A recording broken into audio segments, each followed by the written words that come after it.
هارون الرشید بادشاہ دو لوی حکومت د الله والا ورکړو او آل رسول سادات و آل رسول الله صلی الله علیه وسلم او دا بیوی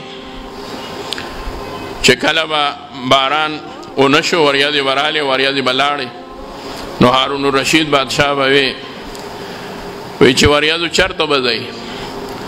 که زما د دې ځای نه ورشئ بل ځای ته ورشئ نو چې په کوم ځای تاسو ته الله حکم وکړي او باران ووروئ او فصلونه وشي نو د هغې فصلونو عشر او زکات به ماله راځي ځکه هغه به زما حکومت وي نیمه دنیا و تقریبا الله تعالی ورله حکومت ورکړو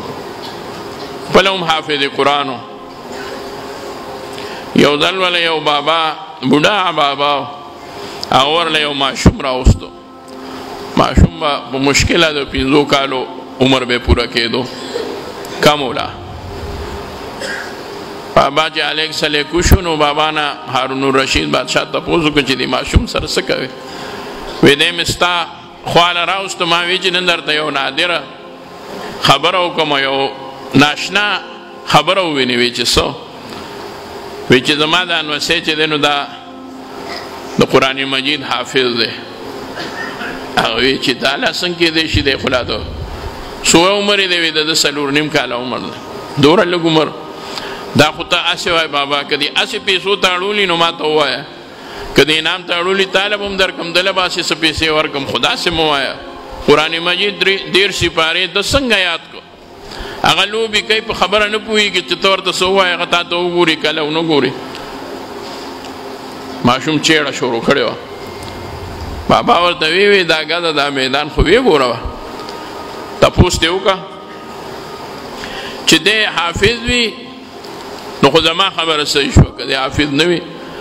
نو ته ملامته یې ما به ولې تاله داسې یو ماشوم راوستو هارون الرشید بادشاه ورته وی زه به شیه ته ووایه چې ما ته قرآن مجید ووایه هغه وی نه وه او داسې به هم نه وي لکه چې نه ورځي ورله بابا وی نه ورځي ورله یا څه چل دی خو هغه په پته نه پوهېږي ته وایه چې قرآن وله یاد دی بابا وی چې دی زما نه په څه خبره مرور شوی دی نو د دې د وجې دی نه تا ته وایي قرآن او نس نه ما ته وایي وی په څه دې خفه کړی دی وی د چیړه ونیسله ګوړې سره یې فکر لاړو راته وایي چې ما له ګوړه پکار دی وی بابا دا څومره خبره ده که دی حافظ د قرآن وي نو ګوړه د ده نه قربان دا لا څه خبره بچی ګوړه نه ده به درنه خسته حلوا د پستې درکړم دا قسم به وي ماشوم وی بس صحیح ده ماله راکړه نو بیا وی درته ووه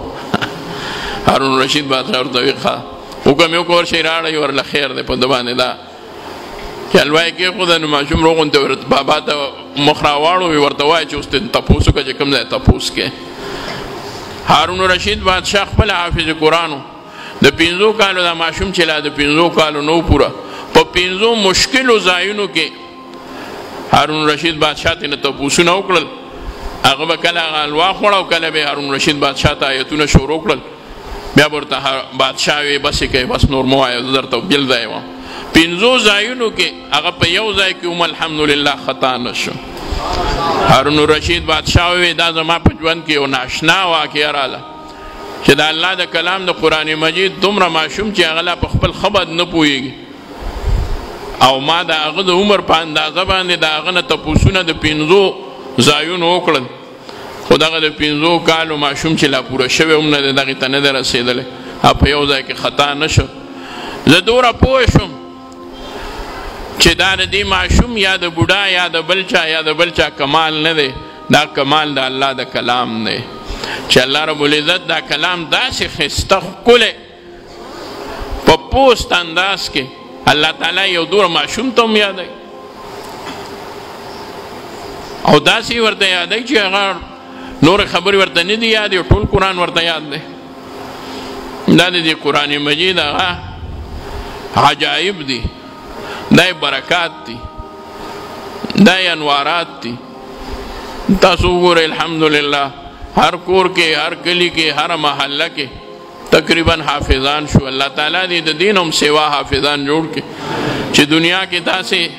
یو ماحول جوړ شي چې قرآن مجید د مسلمانانو په ژبه باندې وي دا موږ خو وایو چې تعلیم نه بغیر ماشوم پاتې نشي نو هغه تعلیم هنر دی، هغه ولا هم پکار دی، یو فن دی ولا پکار دی. خدا کوشش پکار دی چې د یو مؤمن مسلمان بچه او په معاشره د مسلمانانو کې یو معشوم الک او یو جنۍ هغه ناخوانده د قرآن نه پاتې نشي، چې ټول قرآن مجید ووایي. د یادولو دی الله رب العزت زمونږ کشرانو له توفیق ورکړي. یادول هم بیا ګران نه وي.